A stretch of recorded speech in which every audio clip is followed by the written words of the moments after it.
Les manuscrits de la mer Morte ont prédit ce moment il y a 2000 ans. Imaginez découvrir des textes anciens cachés pendant près de 2 millénaires, contenant des calculs précis sur des événements qui se produisent en ce moment même. En 1947, un berger bédouin a trouvé des parchemins qui allaient changer à jamais notre compréhension de la prophétie biblique. Ces documents, écrits par une communauté appelée les Esséniens, n'ont pas seulement prédit la venue du Messie avec une précision mathématique, mais ils ont également tracé un calendrier prophétique qui pointe directement vers notre époque. Ce que vous allez découvrir va vous laisser sans voix. C'était un jour ordinaire de l'année 1947. Un jeune berger bédouin nommé Mohamed Ederdib cherchait une chèvre égarée dans les falaises rocheuses de Qumran, près de la mer Morte. Le paysage était aride et impitoyable, le genre d'endroit où les secrets peuvent rester enterrés pendant des millénaires sans être dérangés. Alors qu'il escaladait les rochers sous le soleil implacable du désert, il aperçut une ouverture dans une grotte haute dans la paroi de la falaise. Pensant que sa chèvre aurait pu s'y réfugier, il prit une pierre et la lança dans l'obscurité. Ce qu'il entendit le laissa complètement glacé. Ce n'était pas le bêlement de sa chèvre qui lui parvint, mais le son distinctif de la poterie se brisant. Ce son allait changer à jamais l'archéologie biblique. Quand Mohamed réussit finalement à entrer dans la grotte, il trouva de grandes jarres en terre cuite, soigneusement scellées. À l'intérieur de ces jarres se trouvaient des parchemins, des manuscrits anciens enveloppés dans du lin, préservés par l'air sec du désert pendant près de 2000 ans. Le jeune berger n'avait aucune idée de l'ampleur de ce qu'il avait trouvé, mais il savait que c'était très ancien. La nouvelle se répandit rapidement dans la région. D'autres grottes furent découvertes, d'autres parchemins furent trouvés. Quand les érudits purent enfin examiner ces manuscrits, ils réalisèrent qu'ils étaient témoins de la plus grande découverte archéologique du XXe siècle, peut-être même de tous les temps. Mais voici ce qui va vraiment vous impressionner sur le moment de cette découverte. Ces parchemins ont été trouvés en 1947, exactement un an avant qu'Israël ne redevienne une nation en 1948. Après près de 2000 ans d'exil, le peuple juif était sur le point de retourner sur sa terre promise. Et juste avant que cela ne se produise, le désert a livré ses secrets les plus précieux. Coïncidence? Je ne le crois pas un instant. Les Esséniens étaient ceux qui avaient caché ces parchemins, mais ils n'étaient pas simplement une autre secte juive. C'était une communauté de veilleurs prophétiques qui vivaient dans le désert, convaincus qu'ils vivaient le chapitre final de l'histoire humaine. Il ne s'agissait pas de théologiens de bureau ou d'étudiants occasionnels des Écritures. C'étaient des croyants radicaux qui s'étaient séparés du judaïsme conventionnel parce qu'ils croyaient que la fin des temps était proche.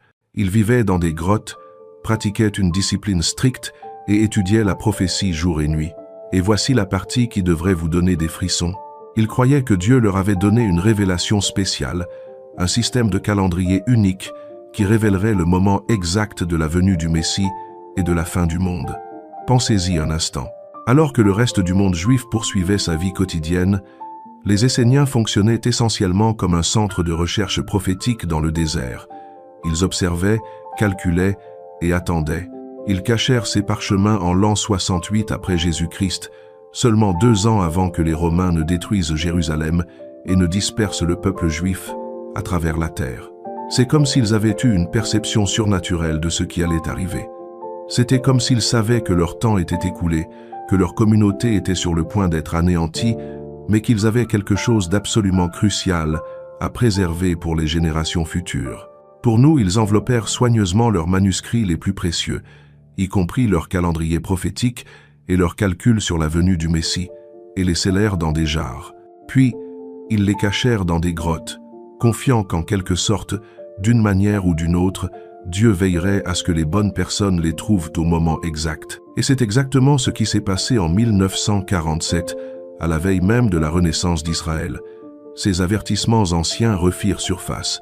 Ces calculs prophétiques émergèrent de leur cachette vieille de 2000 ans, juste au moment où le compte à rebours final commençait. Ce calendrier n'enregistre pas seulement le temps, il prédit le destin, mais voici la question qui va nous accompagner tout au long de cette étude. Que prédisaient exactement les Esséniens qui étaient si importants qu'ils ont tout risqué pour le préserver? Pour vraiment comprendre l'importance de ce que nous avons trouvé dans ces grottes de Qumran, nous devons savoir qui étaient exactement les Esséniens, car il ne s'agissait pas simplement d'un autre groupe religieux juif, essayant d'interpréter les Écritures. Ils étaient quelque chose de bien plus extraordinaire. Les Esséniens se considéraient comme les véritables gardiens des secrets prophétiques de Dieu.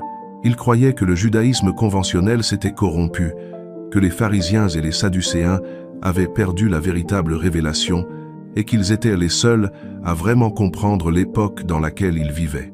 Imaginez la situation. Nous parlons de la période entre le 2e siècle avant Jésus-Christ et le 1er siècle après Jésus-Christ. Israël était sous occupation romaine. Le temple de Jérusalem fonctionnait. Mais de nombreux juifs pieux sentaient que quelque chose de fondamental n'allait pas dans le système religieux. Au milieu de cette crise spirituelle, cette communauté radicale a émergé et a décidé de se séparer complètement de la société juive conventionnelle. Ils partirent dans le désert, établirent leur propre communauté et développèrent leurs propres interprétations des prophéties bibliques. Mais voici ce qui est fascinant. Les Esséniens n'étaient pas seulement des érudits des Écritures, ils étaient des mathématiciens prophétiques.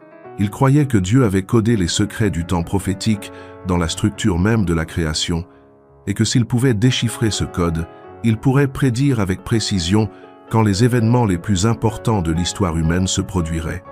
Leur méthode était complètement différente de celle du judaïsme traditionnel. Alors que les Juifs conventionnels suivaient un calendrier lunaire basé sur les cycles de la Lune, les Esséniens développèrent un calendrier solaire basé sur le mouvement du Soleil. Pourquoi cette différence était-elle si importante? Parce qu'ils croyaient que le calendrier lunaire avait été corrompu par des influences païennes. Rappelons-nous que de nombreuses cultures anciennes adoraient la Lune comme une divinité. Les Esséniens soutenaient que le véritable calendrier de Dieu, le calendrier qu'il avait établi depuis la création, était solaire. Leur calendrier comptait exactement 364 jours, divisés en semaines parfaites, chaque année se terminant le même jour de la semaine. Mais ce n'était pas seulement une façon différente de noter les rendez-vous et les jours saints, c'était leur horloge prophétique pour comprendre toute la chronologie de l'histoire humaine. Les Esséniens croyaient que ce calendrier révélerait non seulement quand le Messie viendrait, mais aussi quand le monde tel que nous le connaissons prendrait fin. Pour eux, le temps n'était pas simplement une séquence de jours et d'années. Le temps était prophétique. Chaque période avait une signification divine. Ils vivaient avec une intensité difficile à imaginer.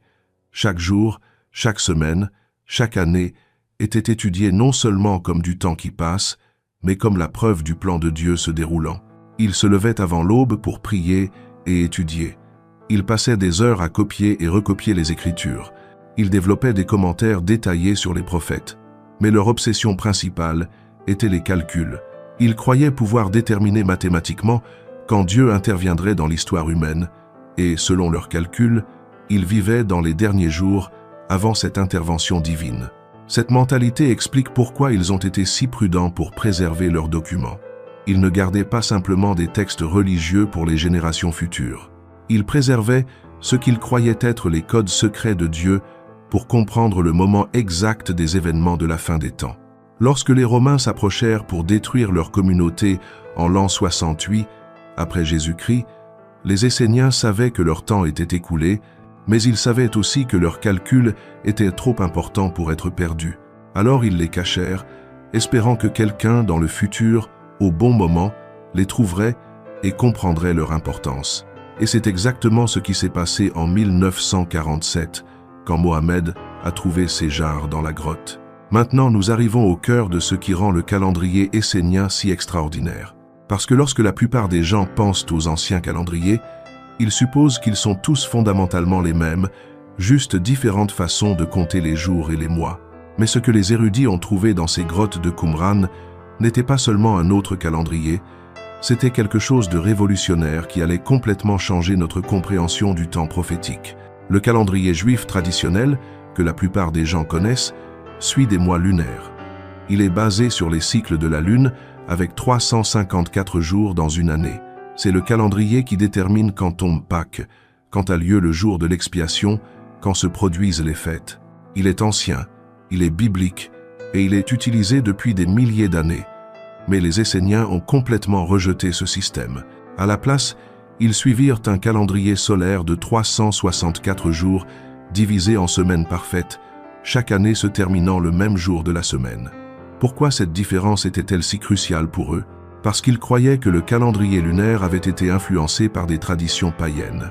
De nombreuses cultures anciennes adoraient la lune comme une divinité, et les Esséniens soutenaient que suivre un calendrier lunaire était, en un certain sens, se soumettre à de mauvaises influences spirituelles. Leur calendrier solaire de 364 jours était parfaitement divisible, 52 semaines exactes, 4 saisons de 91 jours chacune, 12 mois de 30 jours plus 4 jours supplémentaires, marquant les solstices et les équinoxes. Mais voici ce qui rend cela absolument incroyable. Pour les Esséniens, cela n'était pas simplement une façon plus précise de garder le temps. C'était leur horloge prophétique pour comprendre toute la chronologie de l'histoire humaine. Ils appelaient leur système le calendrier de la lumière parce qu'ils croyaient qu'il révélait le plan de Dieu caché depuis la fondation du monde. Au cœur de ce système se trouvaient ce qu'ils appelaient les cycles sabbatiques, des périodes de 7 ans. Ce concept vient directement de la Bible.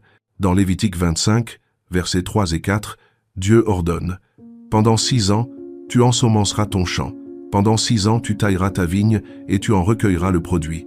Mais la 7e année sera un sabbat, un temps de repos pour la terre, un sabbat en l'honneur de l'Éternel. » Mais c'est là que les Esséniens ont porté cela à un niveau complètement différent. Ils ont regroupé 7 de ces cycles sabbatiques pour créer quelque chose appelé un jubilé, une période de 50 ans. Selon Lévitique 25, verset 10, « Et vous sanctifierez la 50e année, et vous publierez la liberté dans le pays pour tous ses habitants. Ce sera pour vous un jubilé, et chacun de vous retournera dans sa propriété, et chacun de vous retournera dans sa famille. » Le judaïsme conventionnel comprenait cela comme des cycles agricoles et économiques, mais les Esséniens y virent quelque chose de beaucoup plus profond. Ils croyaient que ces cycles de jubilé étaient la façon dont Dieu structurait toute l'histoire humaine en période prophétique. Pensez-y, tous les 50 ans, un redémarrage majeur, tous les 50 ans, un temps de libération et de restauration, tous les 50 ans, une intervention divine dans les affaires humaines. Et certains jubilés spécifiques marqueraient les événements les plus transcendants de l'histoire, y compris à la fois la première venue du Messie et son retour.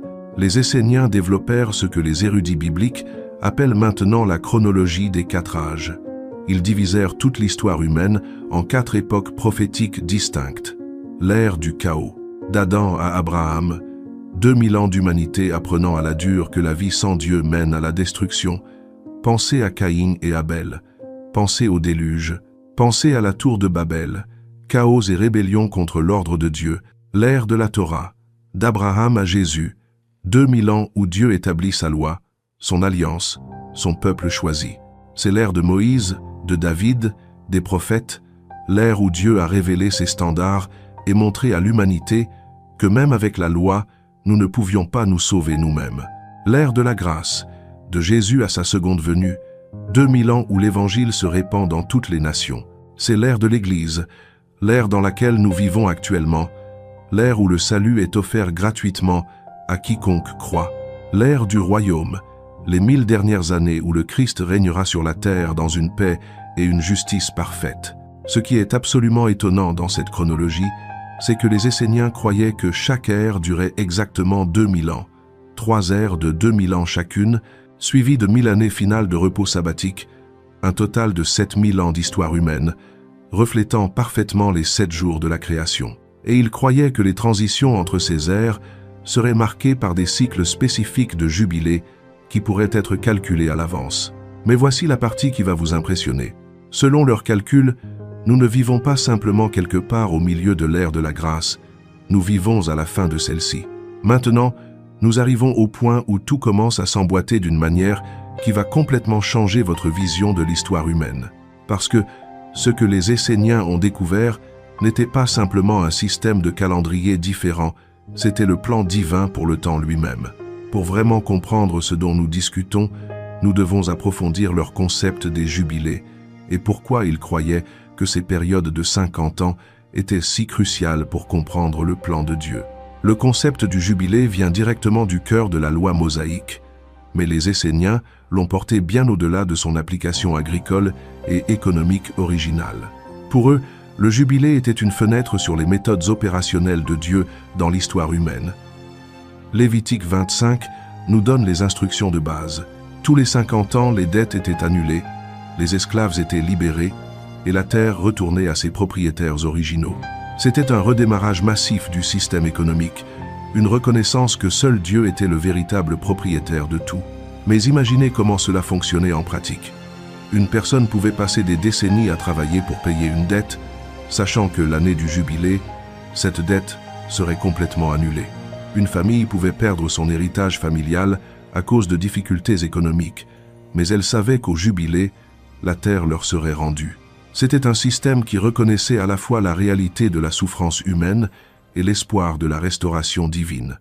C'était temporel et éternel en même temps.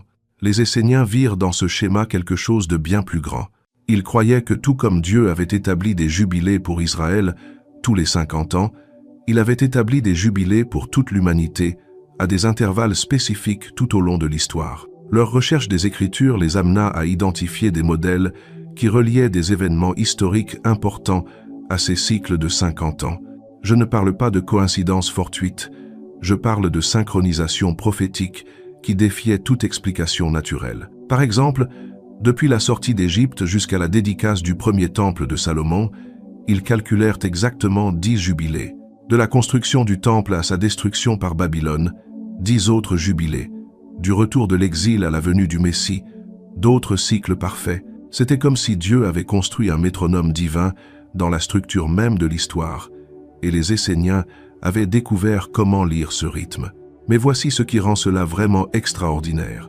Les Esséniens n'ont pas seulement identifié ces modèles dans le passé, ils ont utilisé ces modèles pour prédire des événements futurs et leurs prédictions sur la première venue du Messie se sont avérées étonnamment précises.